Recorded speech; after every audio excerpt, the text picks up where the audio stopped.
السلام علیکم ورحمۃ اللہ وبرکاتہ۔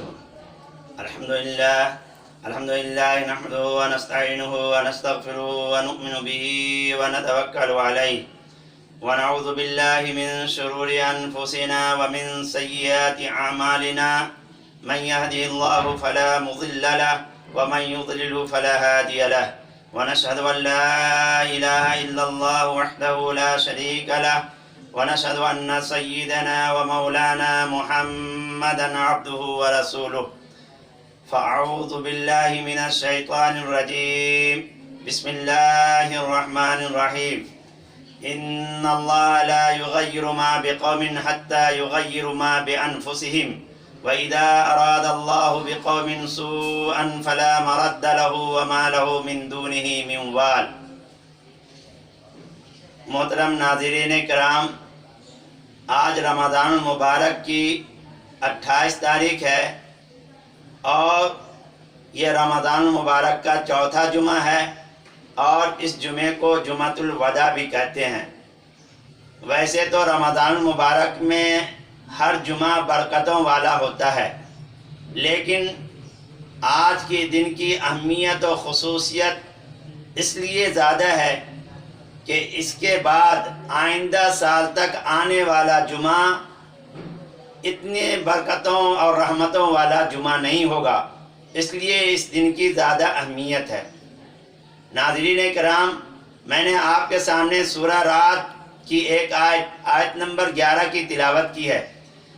اس کا ترجمہ ہے کہ یقیناً اللہ تبارک و تعالی کسی قوم کی حالت اس وقت تک نہیں بدلتا جب تک وہ قوم اپنی حالت خود نہ بدلے، اور جب اللہ تبارک و تعالیٰ کسی قوم پر آفت نازل کرنا چاہتا ہے تو وہ اسے کوئی روک نہیں سکتا، اور اللہ تبارک و تعالیٰ ہر چیز کو دیکھنے والا اور جاننے والا ہے۔ دوستو، مسلمان جب تک اللہ تبارک و تعالیٰ کے قانون کے مطابق چلتے رہے اور اپنے آپ کو اسلام کا پیرو رہے، دنیا میں ہر جگہ مسلمانوں کا عروج تھا، لیکن جب سے مسلمانوں میں عیش و عشرت اور خواہشات نفسانی کی پیروی کا سلسلہ شروع ہوا، مسلمانوں کا زوال شروع ہو گیا۔ حضرت علی رضی اللہ تعالیٰ عنہ سے ایک روایت مروی ہے، عن علی بن ابی طالب رضی اللہ تعالیٰ عنہ قال يوشك أن يأتي على الناس زمان لا يبقى من الإسلام إلا اسمه ولا يبقى من القرآن إلا رسمه مساجدهم عامرة وهي خراب من الهدى۔ حضرت علی رضی اللہ تعالیٰ عنہ سے مروی ہے، وہ فرماتے ہیں کہ نبی کریم صلی اللہ علیہ وسلم نے فرمایا کہ ان قریب ایک ایسا دور آنے والا ہے جس میں اسلام کا صرف اور صرف نام باقی رہے گا، قرآن کریم کے صرف حروف باقی رہیں گے، اور مسجدیں عالی شان بنیں گی، عمدہ بنیں گی، لیکن وہ ویران ہوں گی ہدایت والوں سے، ہدایت متقی اور پرہیزگاروں سے،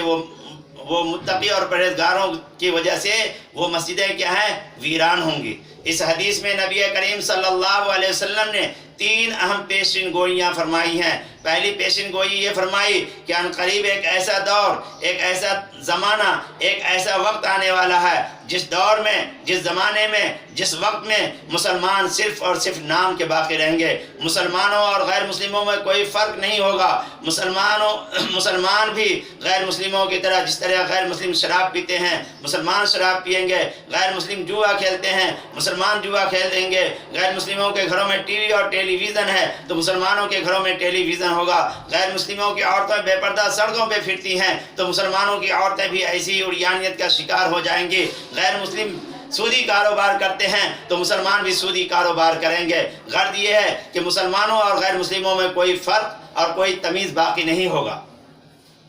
بزرگوں اور دوستو، آج مسلمان کہاں ہیں؟ اگر آپ کو اس کا جائزہ لینا ہے تو آپ کسی ایسے بستی میں چلے جائیے، کسی ایسے راستے سے، کسی ایسی گلی سے گزر جائیے جس گلی میں اگر کوئی بچہ نظر آتا ہے تو اس بچے کے چہرے سے سنجیدگی ٹپکتی ہے تو معلوم یہ ہوگا کہ یہاں غیر مسلم کی آبادی ہے، مسلمان نہیں رہتے ہیں۔ اور اگر جس گلی سے آپ گزر رہے ہیں، جس سڑک سے آپ گزر رہے ہیں، جس راستے سے آپ گزر رہے ہیں، اس میں گندگی کا انبار ہے، بچے کھیلتے کودتے نظر آ رہے ہیں، آپس میں گالم گلوچ اور لڑائی جھگڑے کرتے نظر آ رہے ہیں، تو معلوم ہوگا کہ یہ مسلم علاقہ ہے، یہاں مسلمان مل جائیں گے، مسلم بچے مل جائیں گے، یہاں مسلم ہوٹل مل جائیں گے۔ دوستو، آقا صلی اللہ علیہ وسلم نے فرمایا کہ ایک ایسا دور، ایک ایسا وقت، ایک ایسا زمانہ آنے والا ہے جس دور میں، جس زمانے میں، جس وقت میں مسلمانوں کا صرف اور صرف نام باقی رہے گا۔ جس طریقے سے یہودی یہ سمجھتا ہے کہ ہم ایک قوم ہے جس کا نام یہودی ہے، نصرانی یہ سمجھتا ہے کہ ہم ایک قوم ہے جس کا نام نصارہ ہے، سکھ یہ سمجھتا ہے کہ ہم ایک قوم ہے جس کا نام سکھ ہے، چینا یہ سمجھتا ہے کہ ہم ایک قوم ہے جس کا نام چینا ہے، برہمن یہ سمجھتا ہے کہ ہم ایک قوم ہے جس کا نام برہمن ہے۔ اسی طریقے سے مسلمان یہ سمجھے گا کہ ہم ایک قوم ہے جس کا نام مسلمان ہے، لیکن مسلمان ہونے کی کیا ذمہ داری ہے اس کا اسے احساس نہیں ہوگا۔ آج پوری دنیا میں مسلمان پریشان کیوں ہیں؟ ایشیا کے ملکوں میں سے کسی ملک میں کوئی قوم پریشان ہے تو اس کا نام مسلمان، یورپ کے ممالک میں سے کسی ملک میں کوئی قوم پریشان ہے تو اس کا نام مسلمان، امریکہ کے ممالک میں سے کسی ملک میں کوئی قوم پریشان ہے تو اس کا نام مسلمان، افریقہ کے ممالک میں سے کسی ملک میں کوئی قوم پریشان ہے تو اس کا نام مسلمان، خواہ چین ہو یا اندلس، چیچینیا ہو یا افغانستان، کہیں بھی دیکھ لیجئے، اگر کوئی قوم پریشان ہے تو اس کا نام مسلمان۔ آخر اس کی وجہ کیا ہے؟ اس کی وجہ یہی ہے کہ ہم نے اللہ اور اللہ کے رسول صلی اللہ علیہ وسلم کے بتائے ہوئے طریقے کو چھوڑ دیا۔ دوستو، نماز اللہ تبارک و تعالیٰ نے مسلمانوں پر فرض کیا ہے، غیر مسلموں پر نہیں۔ روزہ اللہ نے مسلمانوں پر فرض کیا ہے، غیر مسلموں پر نہیں۔ زکوٰۃ اللہ نے مسلمانوں پر فرض کیا ہے، غیر مسلموں پر نہیں۔ اچھے اخلاق اور اچھے معاملات کا حکم اللہ نے مسلمانوں کو دیا ہے، غیر مسلموں کو نہیں۔ لہذا اگر کوئی غیر مسلم نماز پڑھتا ہے تو اس کی نماز معتبر نہیں، اگر کوئی غیر مسلم صبح سے شام تک بھوکا رہتا ہے تو اس کا روزہ معتبر نہیں، اگر کوئی غیر مسلم اپنی مال سے زکوٰۃ نکال دیتا ہے تو اس کا زکوٰۃ معتبر نہیں۔ کیوں؟ اس لیے کہ اللہ تبارک تعالیٰ نے اسے اس کا مکلف ہی نہیں بنایا ہے۔ اس کا مکلف تو اللہ تبارک تعالیٰ نے آپ کو بنایا ہے۔ اس کی مثال آپ یوں سمجھیں کہ آپ کے 2 ملازم ہیں، آپ نے ان میں سے ایک ملازم سے کہا کہ تم فلاں کام سے دلی چلے جاؤ، لیکن آپ کا وہ ملازم دلی نہیں جاتا، اور ایک دوسرا ملازم ہے جسے آپ دلی جانے کا حکم ہی نہیں دیتے ہیں۔ آپ نے پہلے ملازم سے بار بار کہا کہ دلی چلے جاؤ، لیکن وہ نہیں جاتا، تو آپ اس ملازم کو ضرور کوئی نہ کوئی سزا دیں گے، یا تو آپ اس کو ملازمت سے برطرف کر دیں گے یا آپ اس ملازم کی تنخواہ کاٹ لیں گے، لیکن آپ اس ملازم کو کچھ نہیں کہیں گے جسے آپ نے دلی جانے کا حکم ہی نہیں دیا۔ اسی طریقے سے اللہ تبارک و تعالیٰ نے مسلمانوں اور غیر مسلموں میں صرف مسلمانوں کو احکام شریعت کا پابند بنایا ہے، غیر مسلموں کو نہیں۔ لہذا جب مسلمان اللہ کے حکم کی تعمیل نہیں کرے گا تو کیا اللہ پاک اس کو سزا نہیں دے گا؟ آج پوری دنیا میں جو ہماری تباہی اور بربادی کا حال ہے، اس کی یہی وجہ ہے کہ ہم نے اللہ کے احکامات کو بھلا دیا، قرآن کی تعلیمات کو بھلا دیا، امر بالمعروف اور نہی عن المنکر کو، یعنی اچھائی کا حکم اور برائی سے روکنے کو ہم نے بھلا دیا، جس کی وجہ سے آج ہم پوری دنیا میں ذلت و رسوائی کی زندگی گزار رہے ہیں۔ اگر کوئی کسی کو کوئی نصیحت بھی کرتا ہے تو بجائے یہ کہ وہ اس نصیحت کو قبول کرے، بلکہ وہ اسے بھی اپنے ساتھ ڈوبنے پر مجبور کرتا ہے۔ تو پیارے رسول صلی اللہ علیہ وسلم نے فرمایا لا یبقى من الاسلام الا اسمہ، کہ ان قریب ایک ایسا دور، ایک ایسا وقت، ایک ایسا زمانہ آنے والا ہے جس دور میں، جس زمانے میں، جس وقت میں مسلمان کا صرف اور صرف نام باقی رہے گا۔ دوسری پیشن گوئی آقا صلی اللہ علیہ وسلم نے یہ فرمائی ولا یبقى من القرآن الا رسمہ، کہ ایک ایسا دور، ایک ایسا وقت، ایک ایسا زمانہ آنے والا ہے جس دور میں، جس زمانے میں، جس وقت میں صرف قرآن کریم کے حروف باقی رہیں گے، قرآن کریم پر عمل کرنے والا نہیں ہوگا۔ ایسا نہیں کہ قرآن کریم نہیں ہوں گے، قرآن کریم بہت ہوگا، قرآن کے پڑھنے والے بھی ہوں گے، قرآن کے رٹنے والے بھی ہوں گے، قرآن کے حفاظ بھی ہوں گے، قرآن کو سمجھنے والے علماء کرام بھی ہوں گے، لیکن قرآن پر عمل کرنے کے مقابلے میں 0/0 ہوں گے، عمل کرنے میں بالکل 0/0 ہوں گے۔ حکیم الامت حضرت مولانا اشرف علی تھانوی رحمۃ اللہ علیہ کا جل خلیفہ حضرت مولانا شاہ ابرار الحق رحمۃ اللہ علیہ فرمایا کرتے تھے کہ بہت سارے لوگ یہ کہتے ہیں کہ بھائی اللہ تبارک تعالیٰ دلوں کے بھید سے واقف ہے، اللہ تبارک تعالیٰ دل کو دیکھتا ہے، تو بھائی یہ کہنا اس وقت آپ کا صحیح ہوگا جب آپ کا ظاہر آپ کے باطن کے مطابق ہو۔ نبی کریم صلی اللہ علیہ وسلم کے چہرے مبارکہ پر داڑھی تھی، آپ کے چہرے پر بھی داڑھی ہو۔ آپ کی زندگی نبی کریم صلی اللہ علیہ وسلم اور صحابہ رضوان اللہ علیہم اجمعین کی زندگی کی طرح آپ کی زندگی ہو، تو آپ کا یہ کہنا صحیح ہے کہ اللہ تبارک و تعالیٰ دلوں کو دیکھتا ہے۔ اور اگر آپ کی زندگی نبی کریم صلی اللہ علیہ وسلم اور صحابہ رضوان اللہ علیہم اجمعین کی طرح نہ ہو تو آپ کا یہ کہنا آپ کے لیے وبال جان ہوگا۔ آپ اس کا سروے کر لیجئے کہ جتنے لوگ سینما ہال میں سینما دیکھنے کے لیے جاتے ہیں یا جتنے لوگ شراب خانے میں شراب لینے کے لیے جاتے ہیں، ان میں کتنے دیندار ہوتے ہیں اور کتنے بے دین ہوتے ہیں، کتنے باشرہ ہوتے ہیں، کتنے بے شرع ہوتے ہیں، کتنے داڑھی والے ہوتے ہیں اور کتنے بغیر داڑھی والے ہوتے ہیں۔ میں یہی نہیں کہتا کہ جو لوگ داڑھی والے ہیں وہ 100% متقی ہیں، بلکہ ان میں سے بھی بعض برائی میں مبتلا ہو جاتے ہیں، لیکن وہ کم ہوتے ہیں۔ آپ اس کا سروے کر لیجئے۔ آپ سینما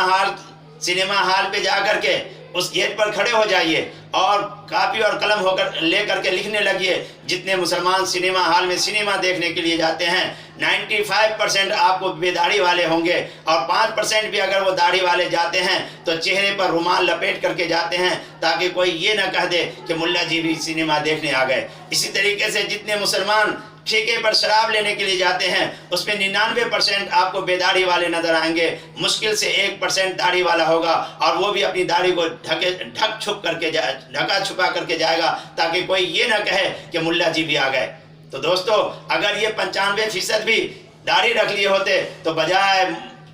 سینما ہال میں 95% کے 5% اور شراب خانے میں 99% کے 1% رہ جاتے تو کیا یہ ظاہری شکل و صورت کا فائدہ نہیں ہے؟ یقیناً ہے۔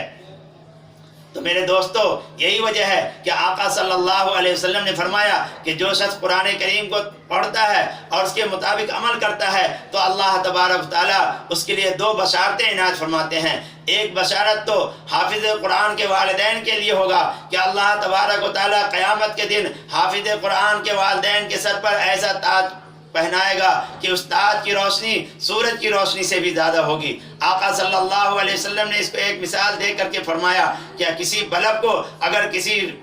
کمرے میں جلایا جائے تو اس کی روشنی زیادہ ہوتی ہے بنسبت اس کے کہ اس بلب کو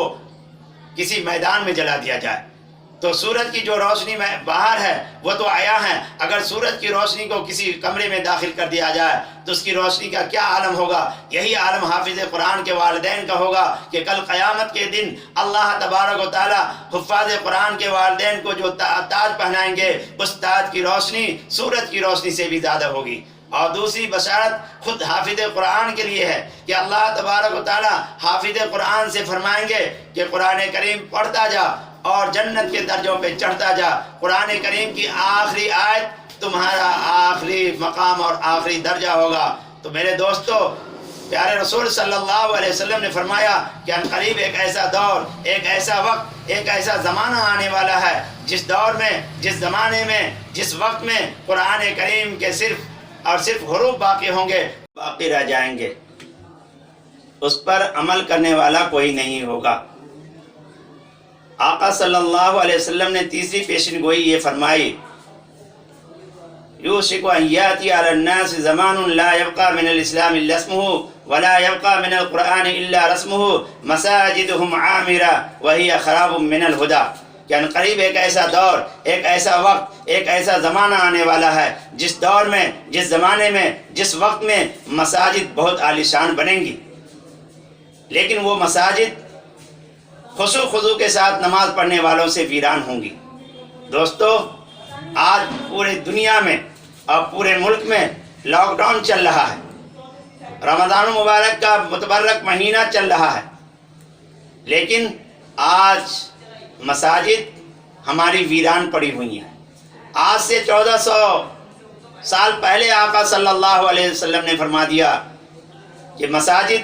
عالیشان بنیں گی، لیکن وہ مساجد نمازیوں سے ویران ہوں گی۔ آج ہماری کیا پوزیشن ہے، آج ہماری کیا حالت ہے کہ رمضان المبارک کے مہینے میں اس سال تو نہیں، اس سال تو لاک ڈاؤن کی وجہ سے ہماری مساجد ویران ہیں، لیکن عموماً کیا ہوتا ہے کہ رمضان المبارک کے مہینے میں ہماری مساجد ہاؤس فل ہوتی ہیں، اور وہ بھی کب؟ صرف پہلے عشرے تک۔ پہلے عشرے کے بعد ہماری مساجد نمازیوں سے ویران ہونے شروع ہو جاتی ہیں، اور جو ہی عید کی نماز ہوئی تو عید کی نماز کے بعد تو ہماری مساجد گویا کہ نمازیوں سے یتیم ہو جاتی ہیں۔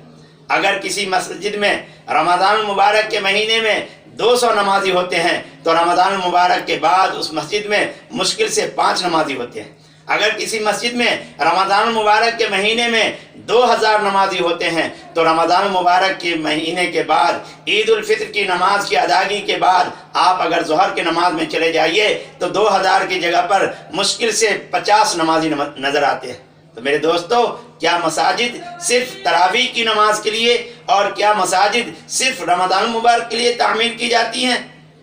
نہیں، بلکہ مساجد کا مقصد یہ ہے کہ تمام مسلمان فرض نمازوں کو مسجد میں آ کر کے باجماعت نماز پڑھیں۔ میرے دوستو، اس سال تو ہم لاک ڈاؤن کی وجہ سے نہ تو جمعۃ الوداع پڑھ پا رہے ہیں، نہ ہی عید کی نماز پڑھ رہے ہیں، اور ہمیں بحیثیت مسلمان ایک اچھی ذمہ داری کا احساس کرنا ہے، اور ہمیں لاک ڈاؤن پر 100% عمل کرنی ہے۔ ہم اپنے اپنے گھروں میں عید کی نماز جہاں تک ہو سکے، اگر ممکن ہے تو گھر میں عید کی نماز پڑھیں، اور اگر ممکن نہیں ہے تو ہم گھر میں 4 رکعت نماز پڑھیں اور گھر میں ہی رہیں، گھر سے باہر نہ نکلیں، سوشل ڈسٹینسنگ کا پورا خیال رکھیں، اور گھر سے ہی ایک دوسرے کو عید الفطر کی مبارکبادی پیش کریں۔ رمضان المبارک کا مہینہ اب ہم سے رخصت ہونے کو ہے، جہاں تک ہو سکے ہم سے جو کوتاہیاں ہوئی ہیں، غلطیاں ہوئی ہیں، اپنے رب کے سامنے سجدہ سر بسجود ہو کر اللہ تبارک تعالیٰ کے سامنے روئیں، گڑ گڑائیں، اپنے لیے، اپنی قوم کے لیے، امت مسلمہ کے لیے، اپنے ملک کے لیے اللہ تبارک تعالیٰ سے امن و شانتی کی اور خوشحالی کی دعا کریں۔ اللہ تبارک تعالیٰ ہماری اس کاوش کو قبول فرمائے۔ وآخر الدعوانا الحمدللہ رب العالمین۔